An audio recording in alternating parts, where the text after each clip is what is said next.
Tradhtia nga këndvështrimi i biologjisë. Shumica e njerëzve e shohin tradhtinë si një çështje morali. Biologjia megjithatë bën një pyetje krejt tjetër. Pse ekziston tradhtia? Nëse një sjellje do ta ulte gjithmonë mundësinë për të lënë pasardhës, evolucioni do ta eliminonte me kalimin e kohës. Fakti që tradhtia shfaqet pothuajse në çdo kulturë dhe edhe të shumë specie kafshës tregon se në të disa rrethana ajo mund të ketë sjellë një avantazh riprodhues. Kjo nuk do të thotë se tradhtia është e drejtë, do të thotë vetëm se gjatë miliona viteve të evolucionit disa individ që silleshin kështu mund të kenë lënë më shumë pasardhës. Evolucioni nuk shpërblen moralin. Natyra nuk pyet nëse një sjellje është e mirë apo e keqe. Ajo pyet vetëm, a ndihmon kjo sjellje që gjenet të kalonin të brezi tjetër? Nëse po, atëherë ajo sjellje mund të vazhdojë të ekzistojë, edhe nëse sot duket e padrejtë ose e dhimbshme. Në biologji suksesi nuk matet me pasuri, fama apo lumturi, ai matet me një pyetje të vetme: sa nga gjenet e tua vazhdojnë të jetojnë pas teje? Qëllimi biologjik i organizmit nga këndvështrimi i evolucionit trupin është si një mjet që gjenet përdorin për të mbijetuar. Ne ham, rritemi, dashurojmë dhe krijojmë familje, por në planin biologjik i gjithë ky proces ka një funksion kryesor, të kalojmë gjenet të brezit tjetër. Prandaj biologjia e sheh riprodhimin si funksionin më të rëndësishëm të jetës. Pse burrat dhe gratë përballeshin me rreziqe të ndryshme? Një nga ndryshimet më të mëdha biologjike është se burrat dhe gratë nuk investojnë njësoj në riprodhim. Një grua investon shumë energji biologjike, shtatzënin, lindjen, ushqerjen me gji dhe kujdesin për fëmijët.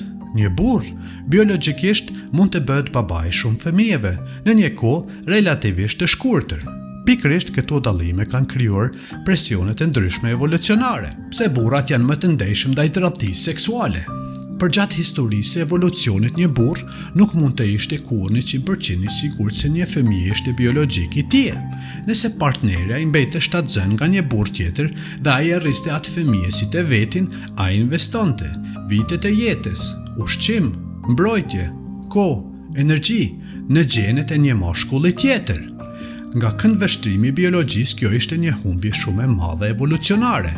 Për këtë arsye, biologët evolucionar mendojnë se burrat kanë zhvilluar një ndjeshmëri më të madhe ndaj tradhtisë seksuale, pse gratë janë më të ndejshme ndaj tradhtisë emocionale.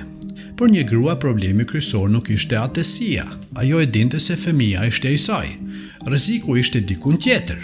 Nëse partneri krijonte një lidhje të fortë me një grua tjetër dhe fillonte të investonte kohën, ushqimin, mbrojtjen, burimet te ajo familje, atëherë fëmijët e saj kishin më pak shans për të mbijetuar. Prandaj, biologjia parashikon që gratë të jenë më të ndejshme ndaj tradhtisë emocionale dhe humbjes së investimit të partnerit.